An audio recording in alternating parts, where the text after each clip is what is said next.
morning, everyone. Welcome to the Talk the Walks session 2. Let's start with understanding today's topic a little bit. Many of us work a number of years in different organizations, local and international. We work with different workforces, gender differences, experiences, education backgrounds, universities, friends, families, networks. Does it really matter to us, or does it not matter to us? Does the manager be aware of that, or shouldn't be aware of that? Should he take special attention to that or not? Should the rules and regulations of the organization encourage or discourage that? That's a real topic. How do we manage differences and diversity?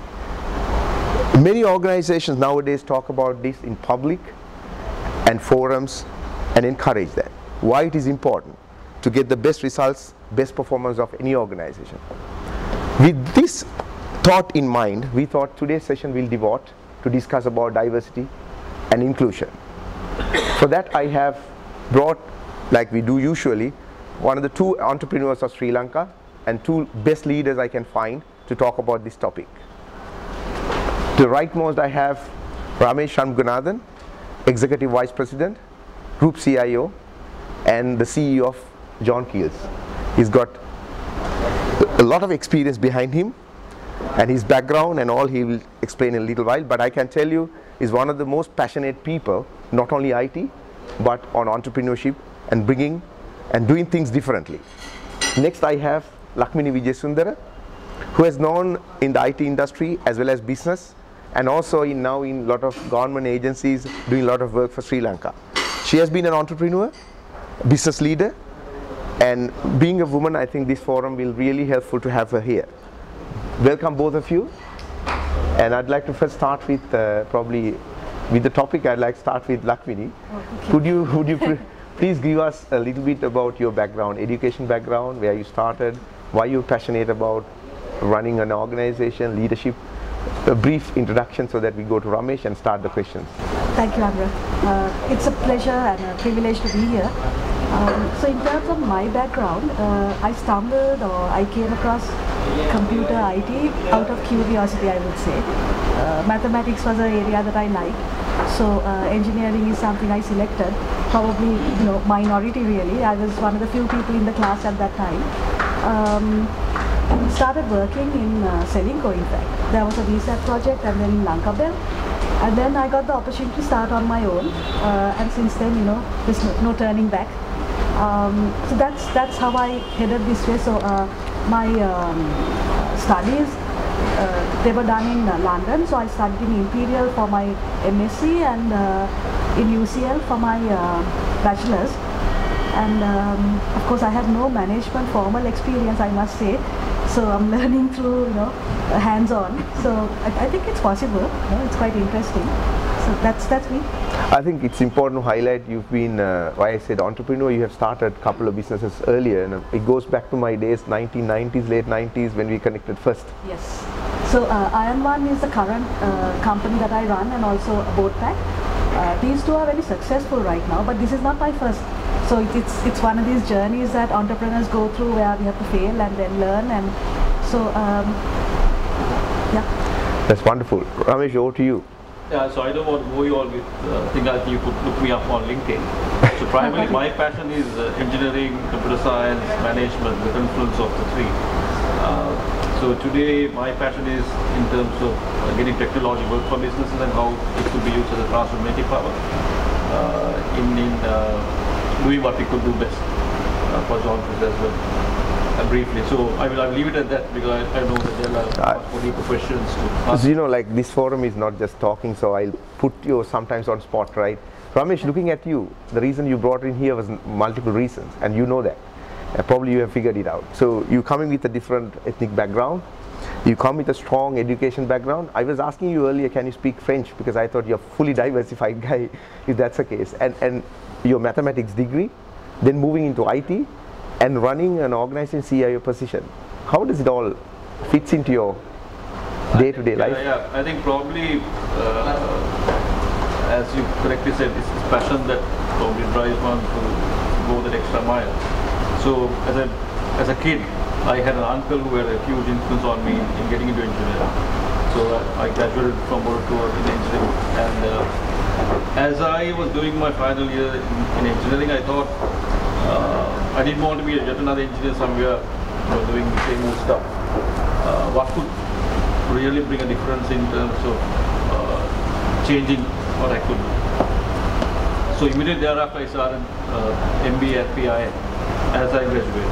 So when I went for the interview, the first question the panel asked me is, engineers are bad managers, why are you even attempting at it? My direct answer to him was, I want to prove you wrong. Actually, for me, if someone challenges me, it brings probably the best in me saying, I'll give it a shot. Right? So everything anyone gives up is an opportunity for me to say, hey, let's do this. Right? So I think it's more the passion that which has probably brought me to where I am. As you said, and for me, I don't think I'm a Tamil, I'm a Hindu, I'm a minority or majority, it doesn't matter. For me, it is about, given a context, what can you add to that context, right? In terms of value, in terms of an opinion, because I am probably not bothered about holding my opinion back, because I don't think that I'm right or wrong. I have an opinion, I will voice it, right? So it's about bringing that confidence in you that you can contribute to anything which is happening around you.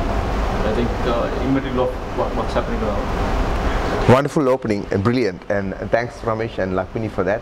And now we're going to a little harder question to you, Lakmini. The question is that, does really what Ramesh talked about matters in life? Do you think that, or particularly to your subject, because most of the people when you come to diversity and differences talk mainly about women, and I think there's a number of other aspects which I'll talk a little later, but to enter that question first, does it matter to you when you run the organization? Does it matter or you don't care? Honestly, till 2 years ago, I was not completely even aware, because we were doing our own thing. I mean, I worked in several organizations. I never had an issue. I mean, you're talking being a woman, right? Yes. So I was not aware that as a woman there is like a minor. I mean, obviously there's a minority situation in IT, but I wasn't aware that there's a problem, because I was accepted quite well, and I was a woman, and I used to be outspoken, and I don't know, it could be a personality thing. I was not aware until I won this Women's Chamber Award. And suddenly, a lot of women, and they're talking about this women problem. So I had to think again to see, have I missed something? Because at office, I never gave an extra chance to women. I mean, everyone was equal, and they were doing fine. And I used to protest about it, but now, I don't know, I'm thinking, I'm a little unclear, because this concept, maybe there is a problem, but not personally me. Okay. I'm not, yeah. I'll park that question for a little while, but I'll turn into Ramesh to ask a very different question. Ramesh, we have in the organization different personalities. I'm quite sure the companies have developed, organization research, developed tools to understand that. When you pick your senior, you're running a top level role in the country, and one of the largest organizations and huge national organization.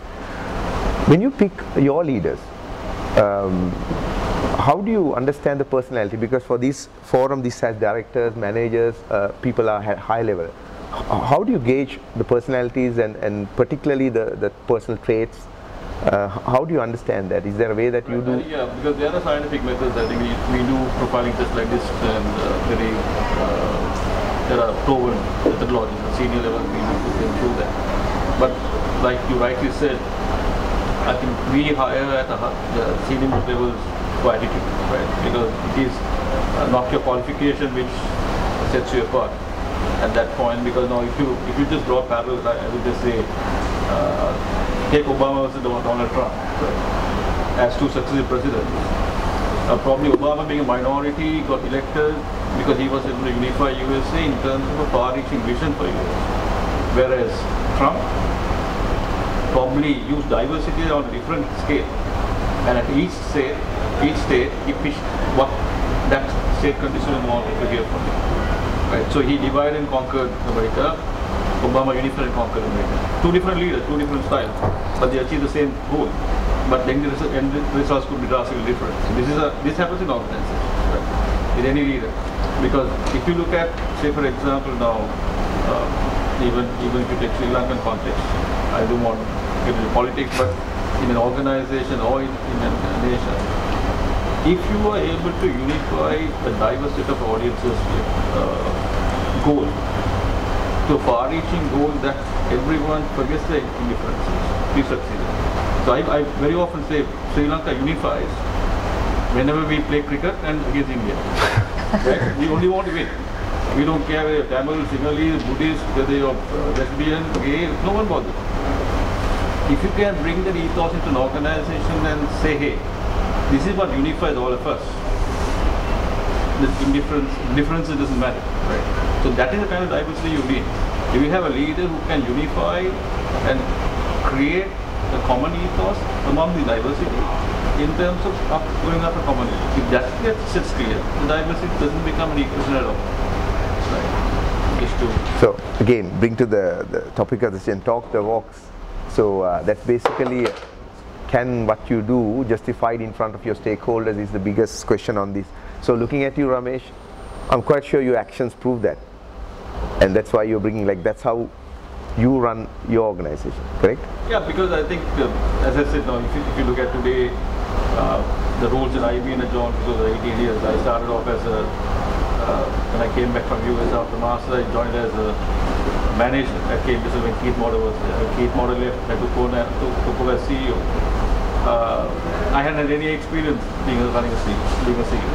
Right. It is all about, I felt that I had a far-reaching vision which could take the company forward, and first you got obviously convince the board that you had something you can't deliver on your own.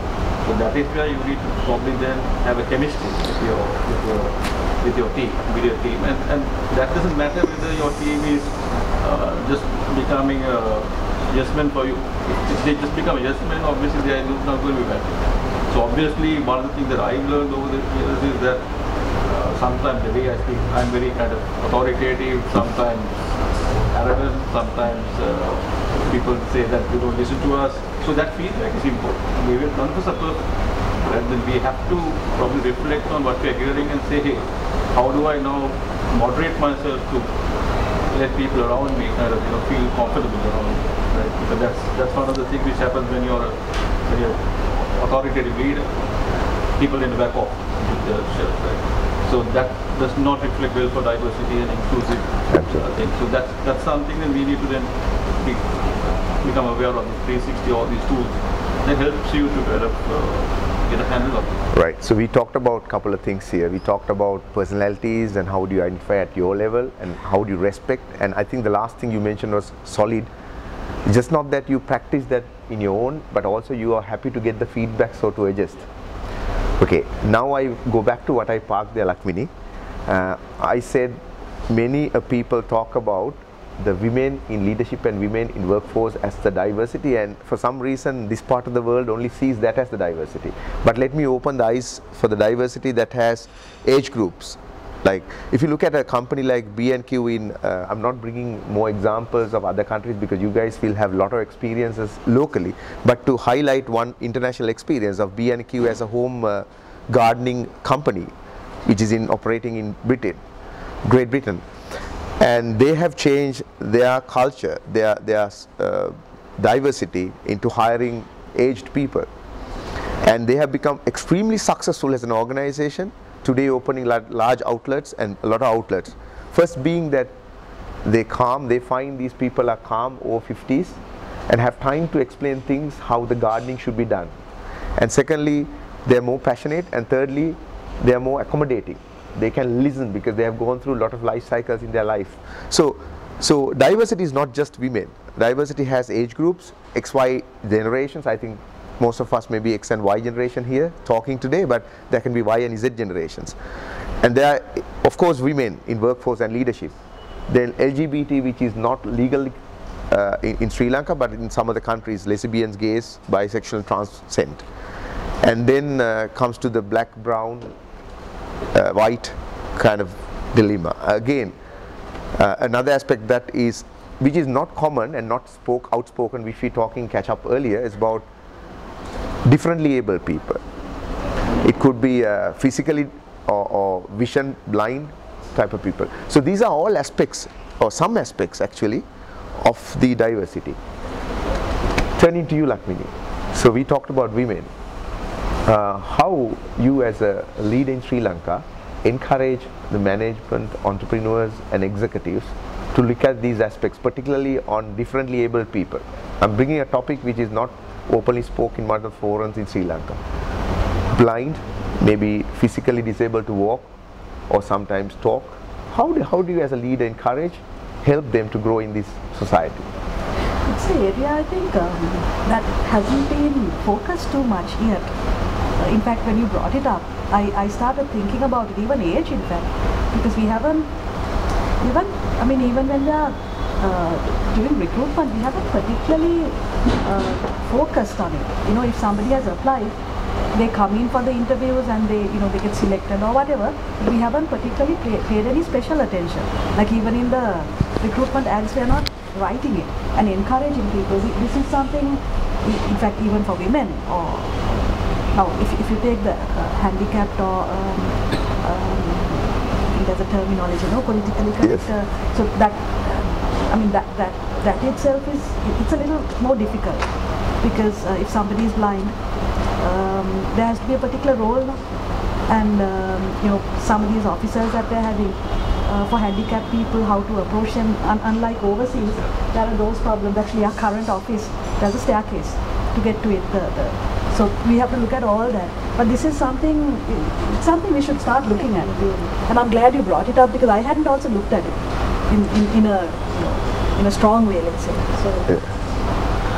Yeah, so I think you opening another forum. So how, as you leader, think about ergonomics and the physical organization setup? Yeah. I think I'm quite Ramesh, you're waiting to say something. Go ahead. No, I think this is something probably 30 years back when I was in US. It's a common denominator, right? You will have handicap parking, you have a quota in organization for differently able people, right? I don't think Sri Lankan organization have got to that maturity, but since 3 years back, we've had an LGBTQ awareness and talking consciously. So we carry in all ads, equal rights. So we have clearly said that no one should get discriminated on sexual orientation, whatever it may be. Right? So those kind of policies are now getting entrenched in corporate governance, and we have a lot of awareness at the senior leadership level, so that what this is all about. Because today, I think, like Lakmini said, we are not aware of what is right and wrong. We blindly carry on what has been happening, and that is the situation that you will face a lot. Because I was just saying, like today, if you go to clubs, you will openly see couples which are kind of gays, right? So I don't think we saw that 5 years back or 10 years back. So today society is beginning to accept that now. My kids go to CIS. I see parents coming for parent-teachers meeting. We all know it. But so now even sometimes my children bring them up. I said, you shouldn't be talking that. It's a choice. And today I had to explain to my children what a gay couple is. Right? So that situation, I don't think we would have faced, and our parents would have tolerated me asking that kind of question. Right? So the cultural setting, the entire thing is changing. So we got to understand, we got to adjust. We are not living in an era where we were born. We are living in a different era. The context is changing, the social context is changing. So we got to adapt to that. So that is where I feel diversity will become easier when we also adapt to that. We also change our mindset. Yeah, so that was an additional part you added, but I had a question in mind for you, which is, Ramesh, in your view, as one of the senior leaders of Sri Lanka, should companies mandate a percentages, or, like Lakmini mentioned, many other countries talk in a different way, but some language like equal opportunity company. So what is your view on that? Should companies mandate, or should that be awareness? It is, I think it should be awareness, because when you're saying that you're driving things on merit, obviously there's going to be a challenge in letting, the equation of diversity get into. But I don't think having hard quotas in organizations has worked even in US today. Because today people, just to take a box, hire people saying I have hired ethnic group, 10%. But that is not a good thing just to take a box. I feel if you create awareness, I think it should be like as part of the social consciousness that we got to create, that these people are part of the ecosystem. Like today you take autistic children. Right? So today increasingly we are aware of autistic children, but not that they were not there in the past, but they were just kind of ignored. So today autism is acknowledged as not a disease. It is part and parcel of life, and you can, any one of us have autistic child. That if that happens to you, then would you like to be cornered? Right? Because I think that's not a free choice of anyone to be autistic. Right? So that is the awareness that we need to create, that there are things which happen as corporate, we are responsible, and as citizens we are responsible to ensure that all of them are taken care of. So I think that sense of social responsibility, I think, is what should drive, not permanent quota, in my point of view. Lakmini, your view?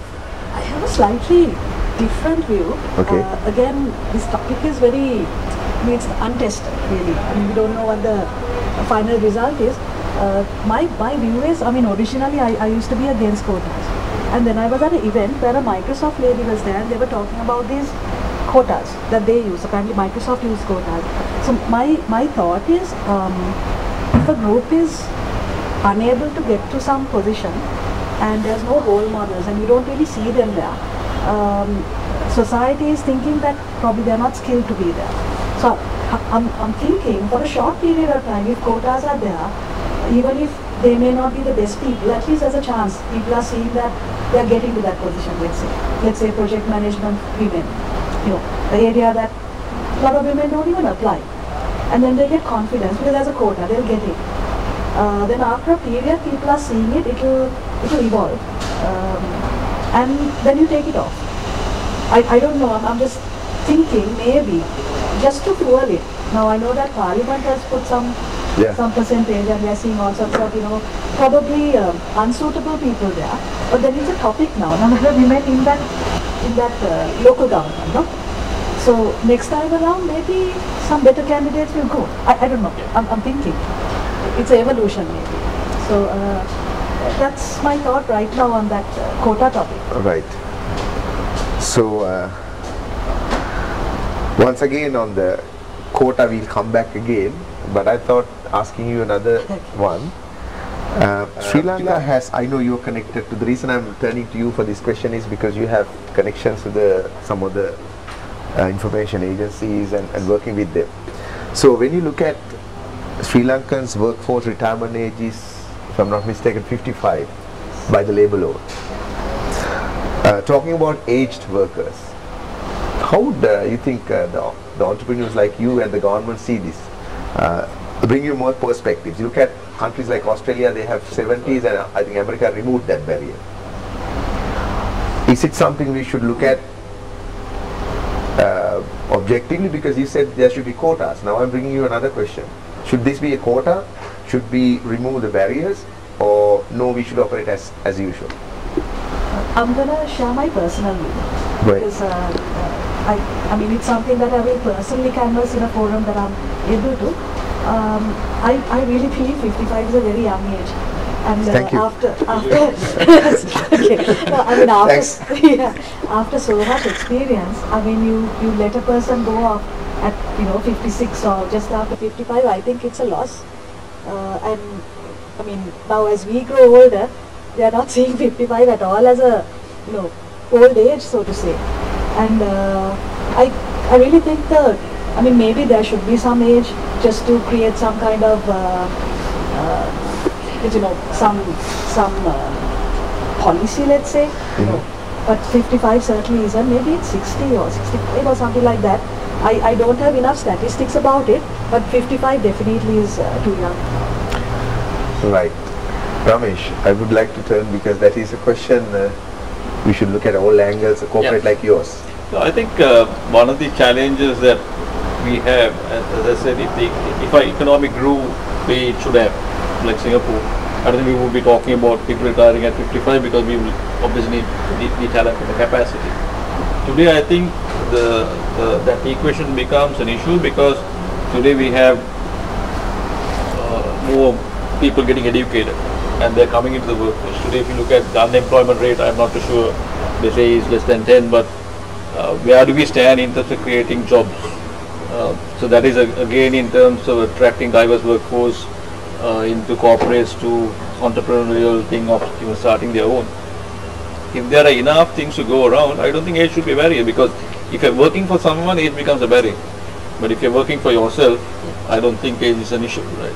So if you're able to create companies of your own, and if you could even take a knowledge base, even I still feel 55 is a lower threshold when Americas and the Western world have gone to 70s for a reason, because they have an issue of not having enough people in the country. But we have the other issue in the emerging economies like Asia. We have a young nation, right? So obviously all of these guys have aspirations, want to probably take the bosses' jobs. So you need to have that kind of momentum where you also create openings. So if the companies and the economic growth, I'm sure that would not be an issue. But today I feel where we are kind of in a trap. Okay, thanks for sharing on the aspects of the age. Another aspect of the diversity is basically, I think we all transforming, or actually businesses are going through a journey of having different leaders or generations. Now, just not attaching to the age, but X, Y, Z type of generations. And their thought patterns are different from how our parents taught to us, to the next generation, to the next generation. And some of the statistics shows that they're more individualistic, more of the generations coming now.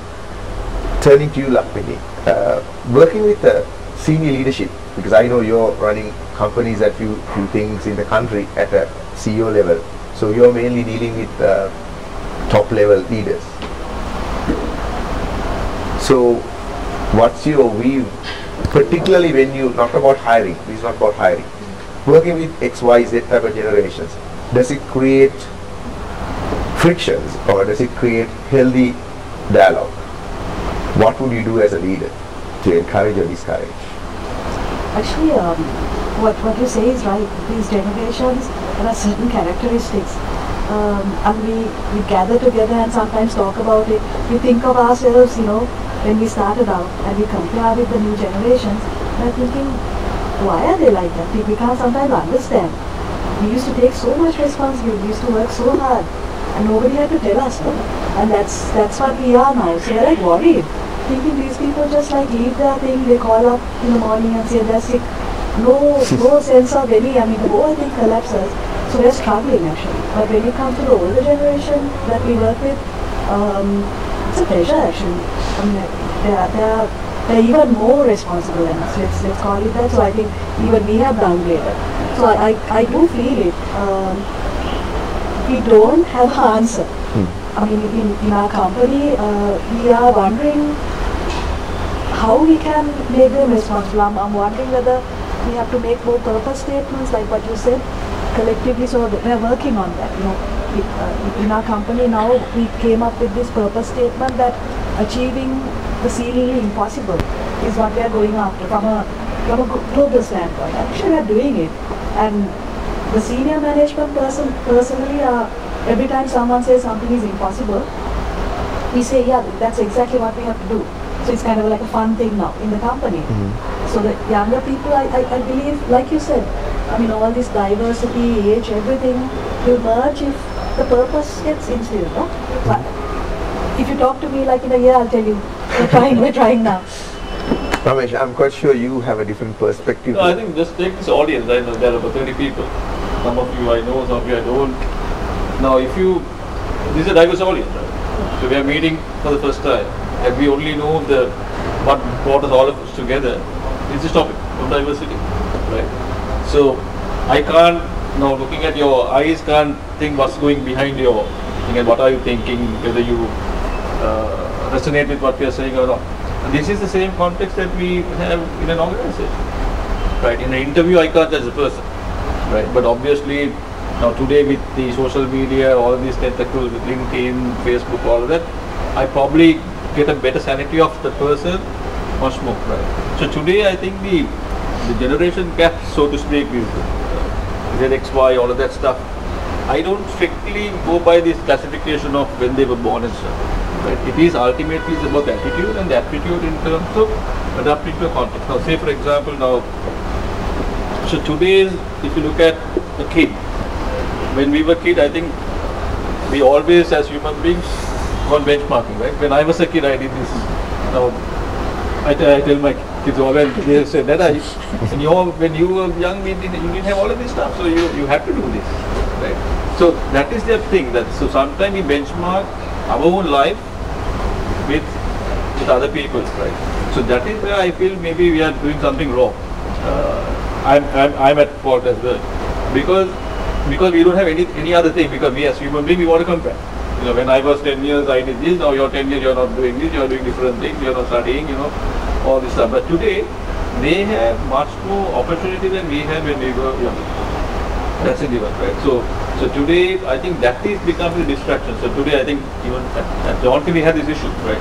When we brought younger people, obviously there was generation gap. There was this kind of multiple camps, even within my organization. So then what I saw, the intervention was that we had young quotas at executive level, AM level, manager level. So they had a free thing with the chairman downwards at different settings in the group. So they were given a free forum to talk their things out. So the things that we were hearing were mind-boggling.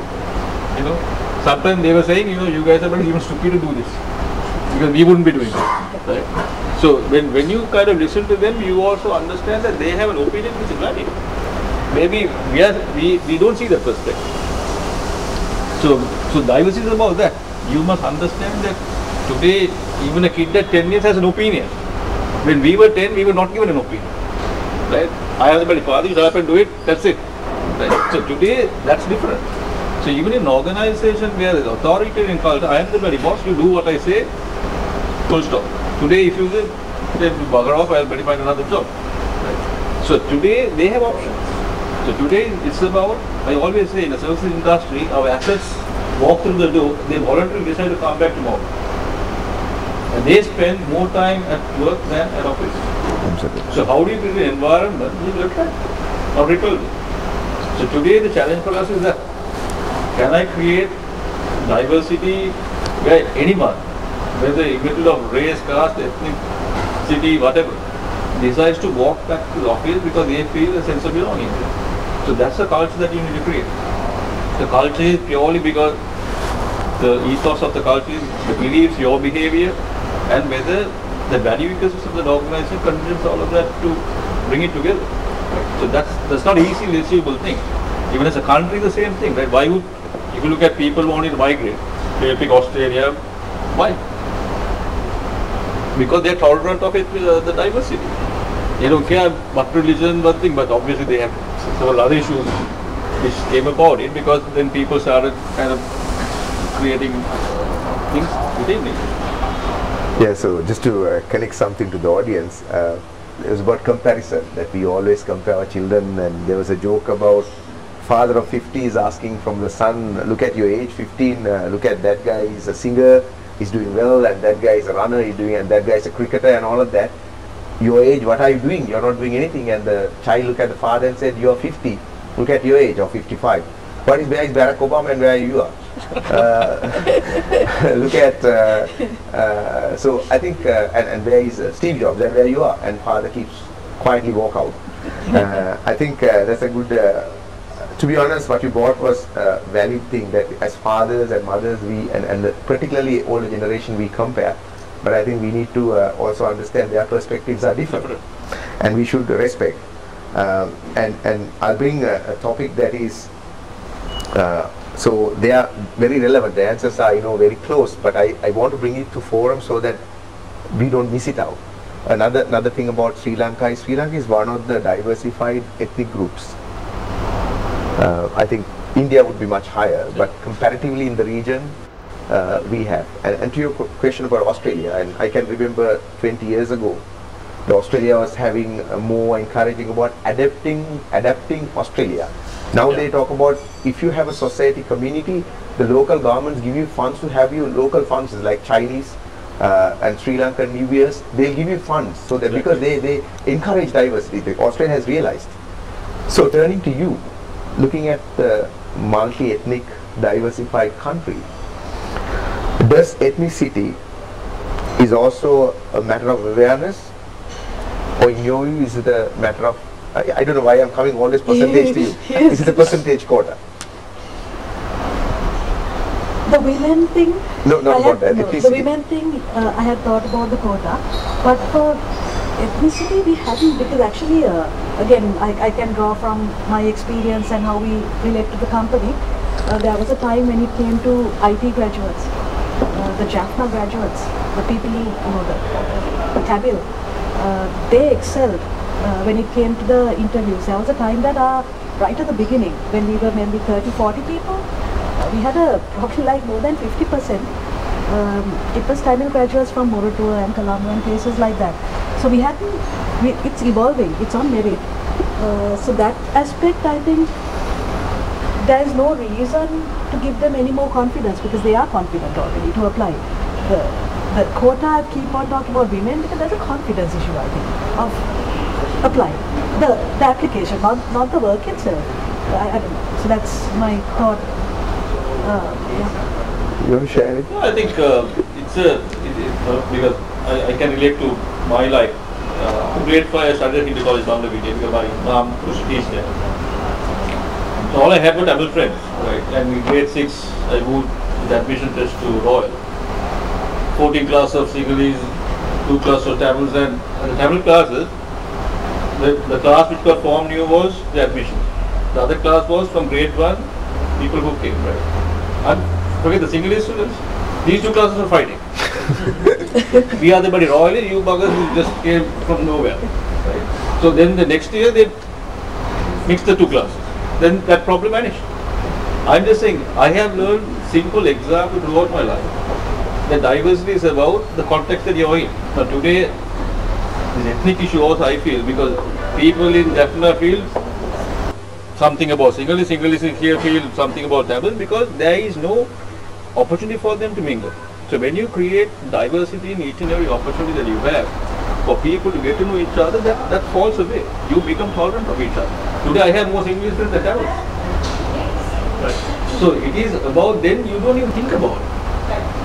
You think all of these are human beings. Why would I differentiate on anything? Right? So that is where I feel today the barriers that sometimes we create come to haunt us. Right?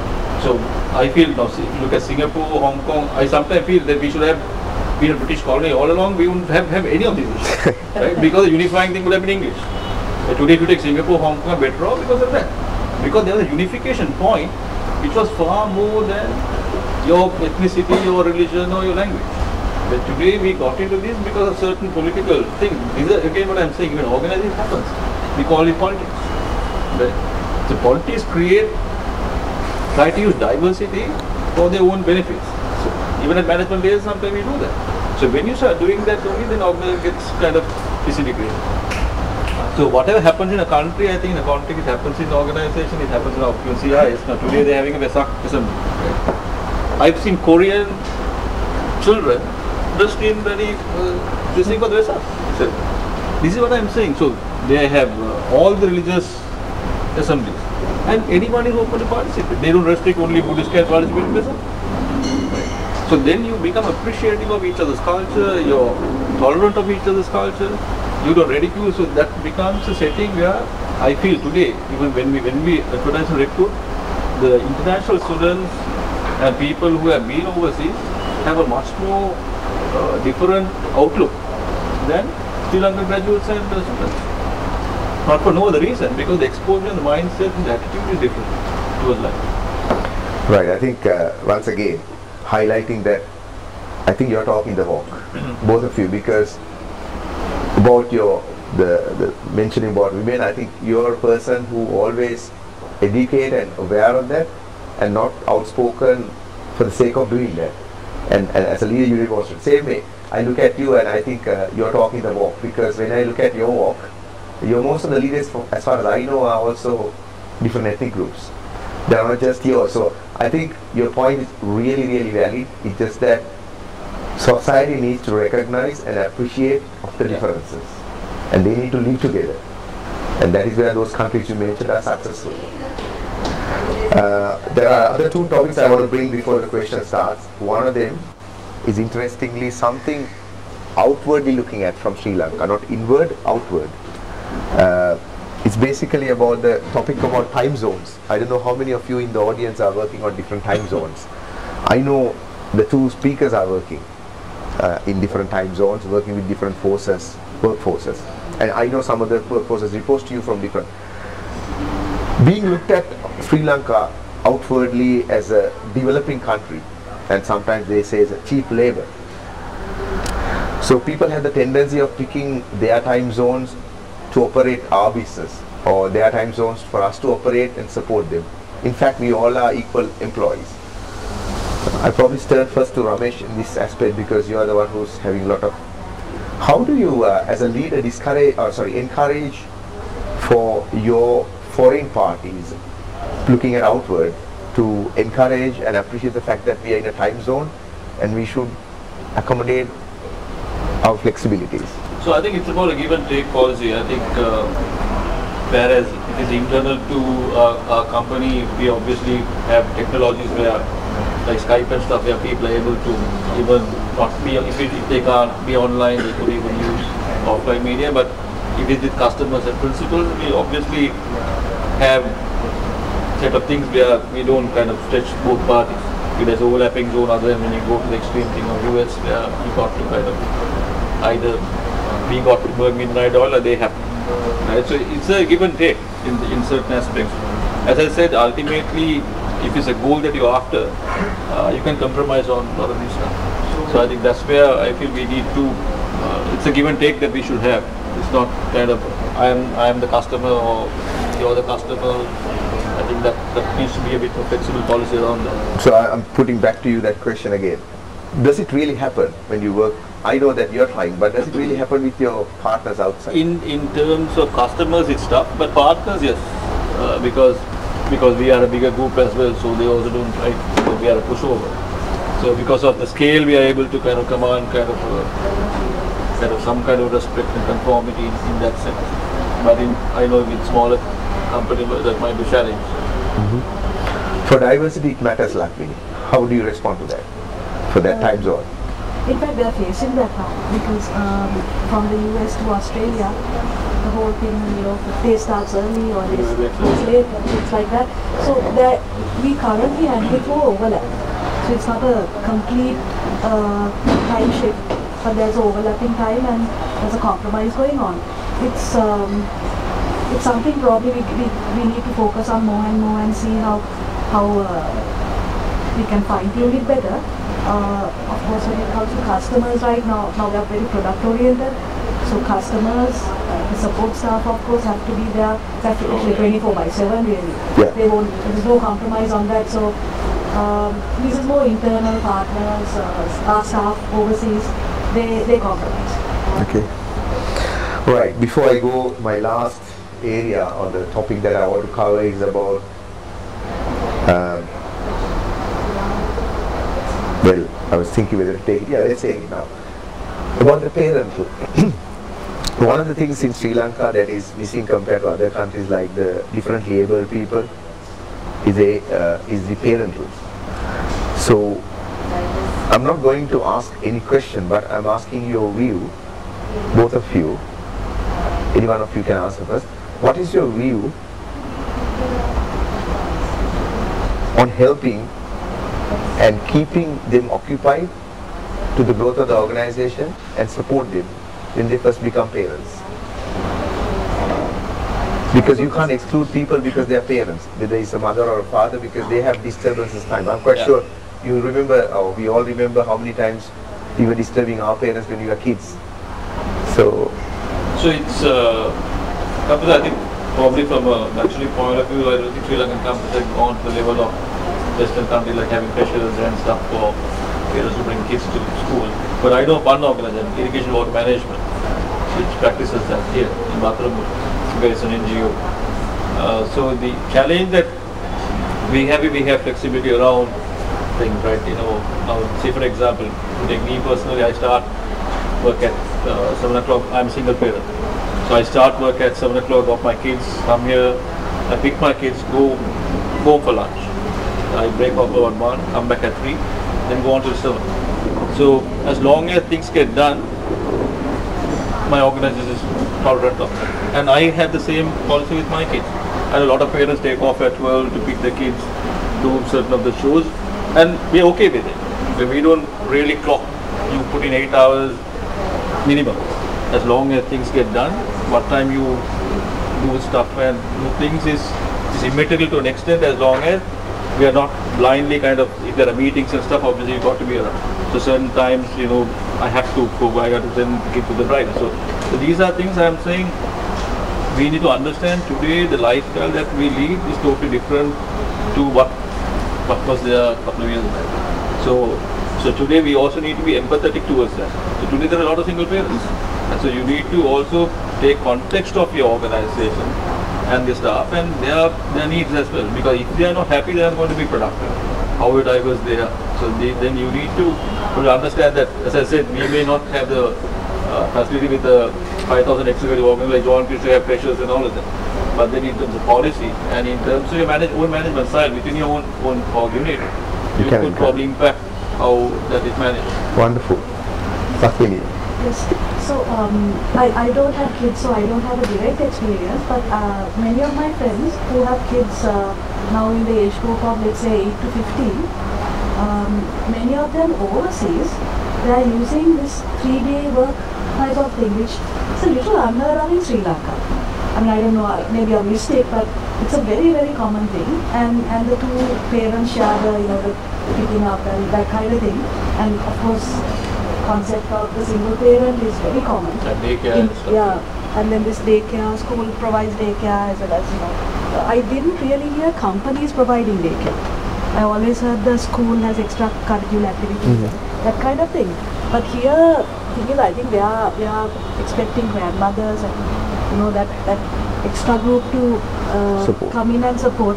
So somehow it hasn't evolved, but it's probably something. I mean, families are getting more independent. Like grandmothers can't really, houses are smaller. The ecosystem is not there anymore. It's breaking. In those days you have your parents looking after kids, and now I think that is becoming a bit more tough. Right. Because I mean, when I grew up, I mean, till I think the age of 10, we were in our grandmother's house.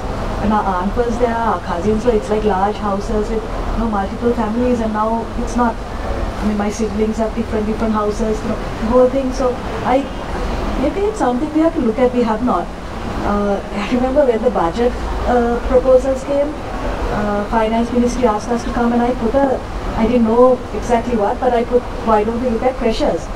That hasn't got approved, obviously. And I in fact, even look whether overseas it's common. Yes. Apart from the Google and the Yahoo is not. No? Most of the at least I think because the daycare facilities in most of these countries are probably restricted. I think one company practices, just to bring and highlight that it's not company. I think it's company running. It's IFS. Is it? If I'm not mistaken, IFS running from the audience. They have. Okay. Interactive. So let's say interactive begins, because I have many questions, but looking at the time is 10 minutes left or 8 minutes left. I would open, because there are online to our app, there are questions coming. I'm thankful for all the viewers here, all the listeners.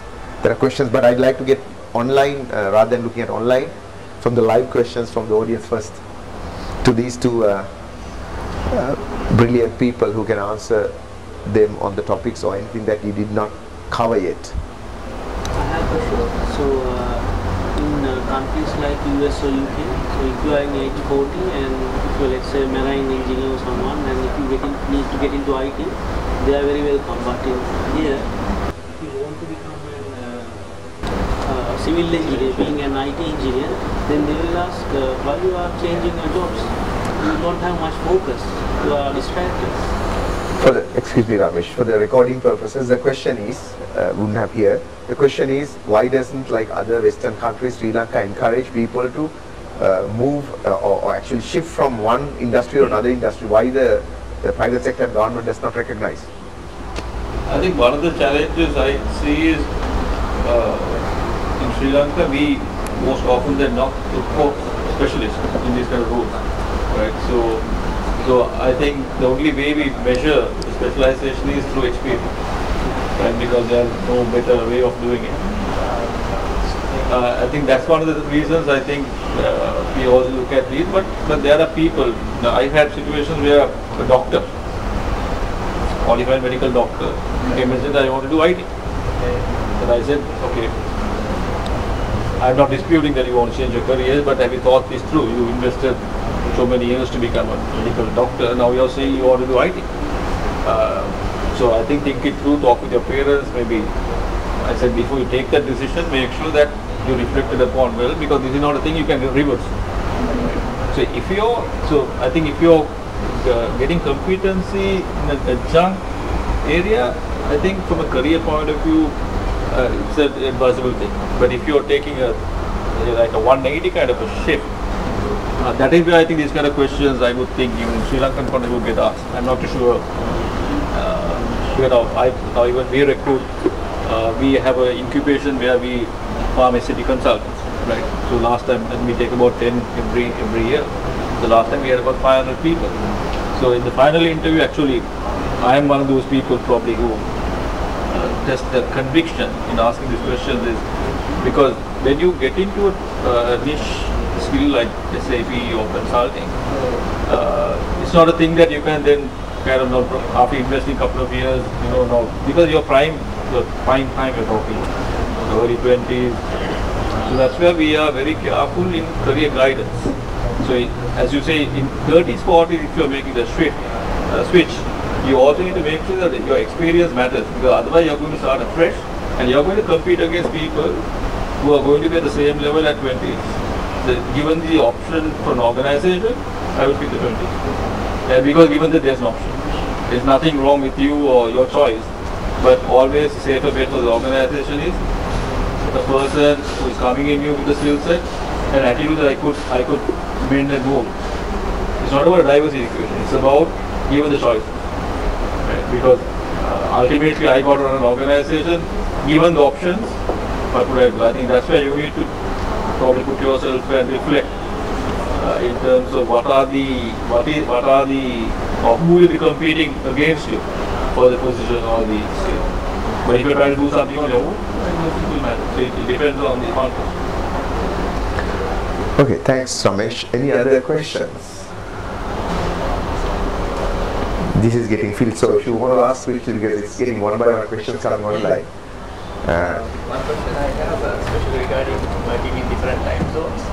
So, do you think organizations should give employees the flexibility to work from home?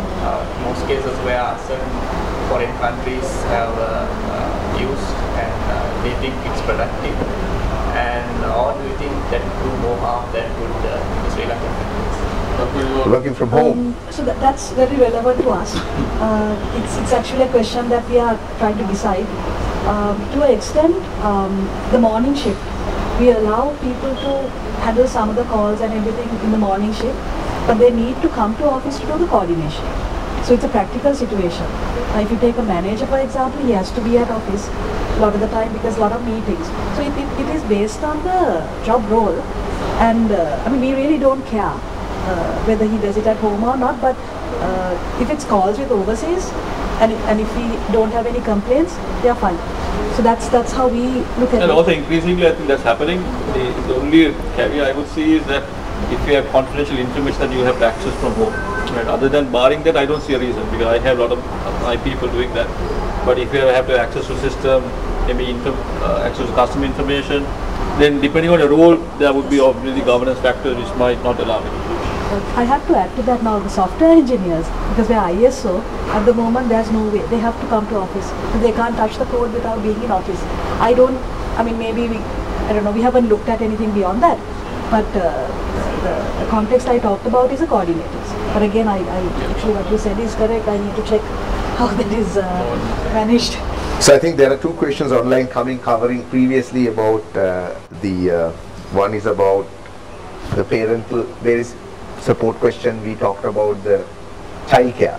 So they're asking whether childcare, I think that's answered now. Sri Lanka, it's not a practice, but I know one or two companies who, I think you mentioned one of the NGOs, and I know one of the largest enterprises also supporting childcare, but that question is answered. But I think something we need to look at. The second question that was answered in this session was, can we have flexible hours for females? That's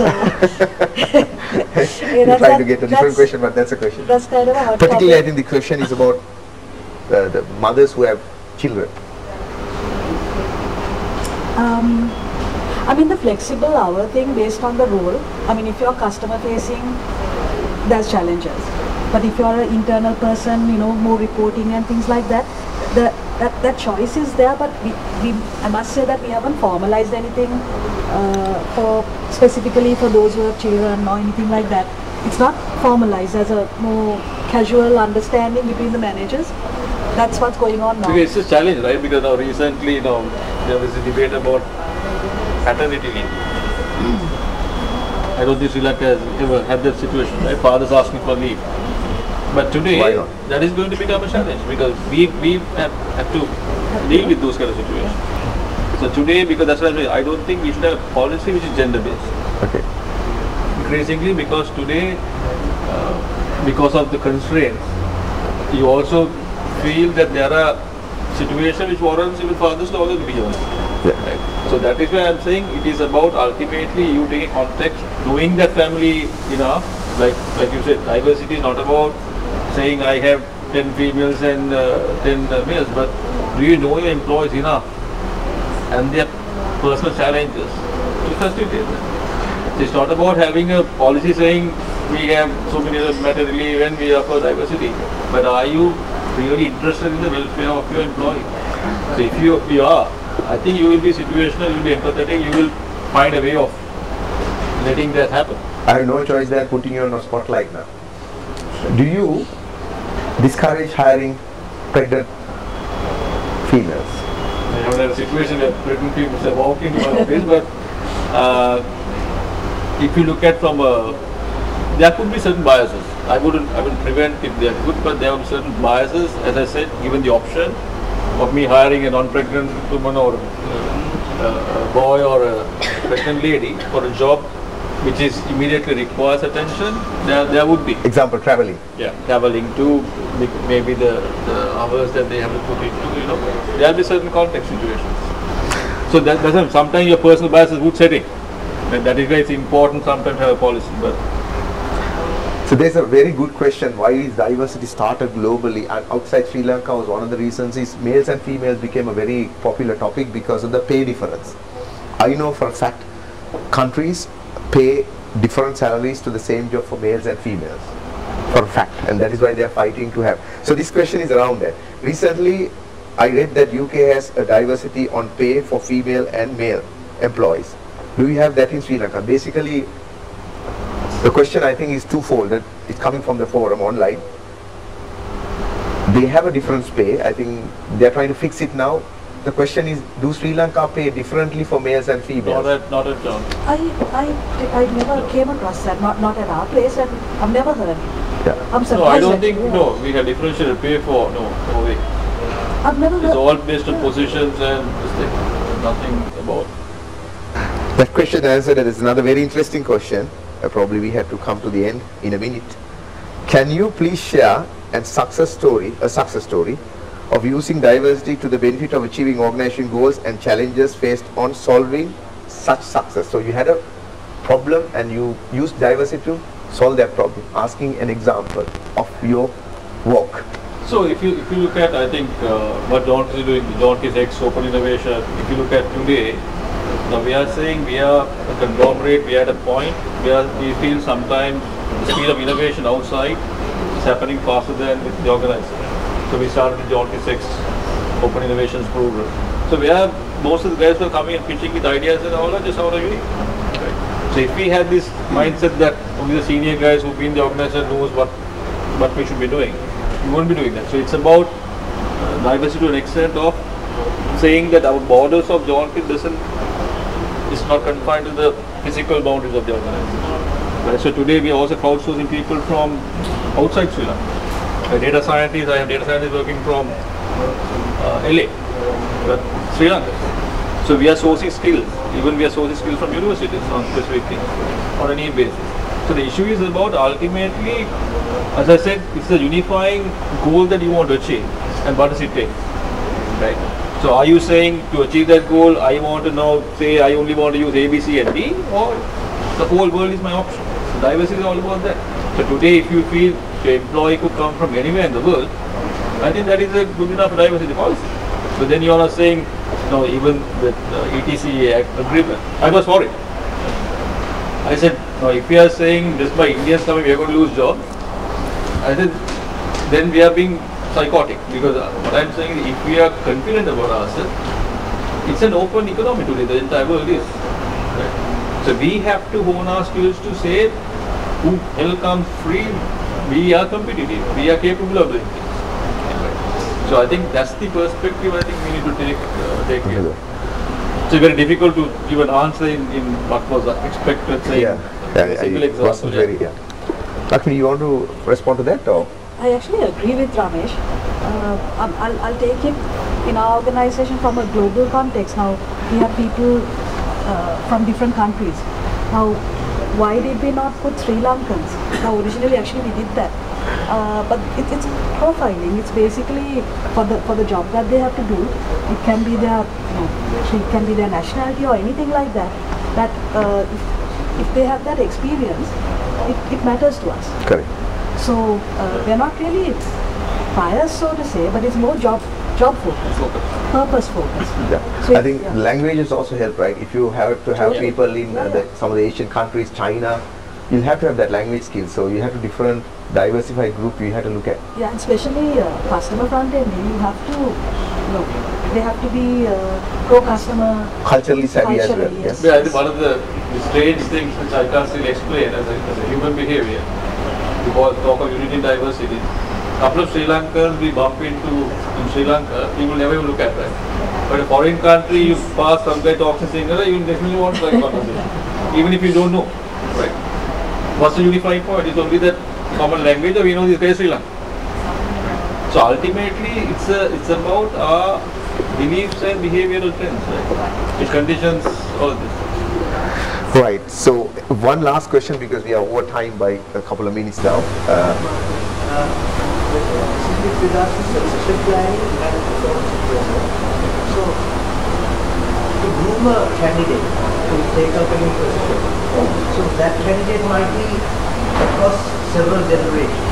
So we have generation X grooming a Gen Y or Gen Y. So what kind of policies, because we have that human nature of comparing to ourselves what we did, as you said, to groom a person.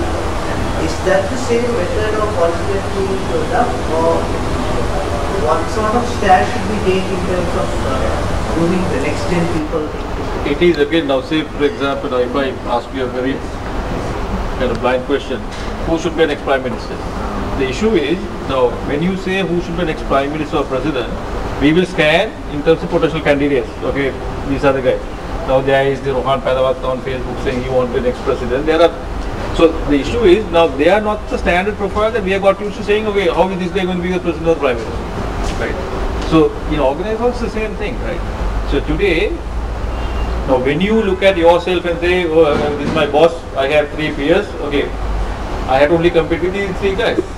That is your perspective of the organization in where you are. But depending on the board or the owner of that organization, in terms of where he or she wants to take it, the context could change. That is where the dialogue needs to happen. Right? Where is the organization going, and do we have the competence to take to the organization? It's not about the succession planning blindly saying, okay, A has doing A, B, C, D roles, so this guy is going to do all of this. As I said, today as a CIO, I'm running a company which has never been done in John. Right? I run a profit center, not a cost center. So the issue is in terms of that is what I brought to the table, in terms of my personal capability. So again, it is about never benchmark into succession planning in terms of what your boss is doing. So always create a unique thing in terms of what you could do for the company and for yourself. Right? Distinguish yourself. Stand ahead of the pack. Don't be a herd in a pack. Herd amongst the cow amongst the herd. Right? So it's about always differentiating yourself. The differentiation is what is going to take you places. So blind succession planning is not something that I believe in. All right. 10 people start the race, no one finishes together, right? Thank you. Never. To end this dialogue, I would like to ask, maybe I'll start with you, Lakmini, first. You want to have any kind of quick summary of what you want to give the message, final message, quick message? Yes, I think this is a great, very interesting topic and quite relevant, and it's something, the diversity, it's something that I believe on a day-to-day context we forget. And I'm glad that you brought it up, because it also makes us think, and of course the audience, to take it back and try and make a little step. I mean, it's always little steps that eventually come to some kind of good outcome. So I believe it's a good start to have this dialogue. Yeah, I think it's an apt topic. So as I said, none of us are experts. I don't say that I know everything about diversity, but I think we can always learn from each other. And in diversity, I feel the basic thing, if I want something that you all want to take back, is be open, right? Always challenge status quo, be open, and encourage constructive debate. I think diversity, as I just put a post on Facebook as well. Mahatma Gandhi, unity in diversity is all about thinking differently together, right? So how can we accommodate multiple viewpoints, but then collectively unify towards a decision point? Wonderful. To end the session, I think, first of all, I want to say the conclusion, correct by Ramesh and Lakmini, if my conclusion of the session is incorrect in your view. What we hear right now is diversity and inclusion has different aspects, and those aspects are not very familiar to many of our leaders in Sri Lanka. I think we need to be aware of that. And diversity inclusion is being mindfulness, if I say the right word, and be aware of that is exist, and you basically operate in that fashion. And I don't think any of these, the brilliant leaders I interviewed, talked about having a quota. Of course, you mentioned at one point that we need to bring female into different parts of the businesses to have initially a quota, but I think in general there's no quotas for ethnic groups or age or anything that we are in general talking about. It's being aware, and as a leader you support and help. End of the day, I think, hope both of you agree, the diversified workforce will definitely help with the different skill sets, language, linguistics, different things, to take the organization to a higher performing organization. Right. So with that note, we are ending up, and stay tuned for us and on the Facebook, on the Talk the Walks, and if you see this video, like us, and stay tuned for that. And we have a token of appreciation for the two a lady and a gentleman. Which one is that? Lakmini. Thanks. Lakmini, and this is a small token of appreciation from the Talk of the Walk. Thanks very much. Thank you very much. Pleasure. And Ramesh, I hope this is the right one. Oops, it doesn't open. It's nicely done. Thanks. Yeah, it's so nice. Thank you so much. Well done. Thanks. Thank you.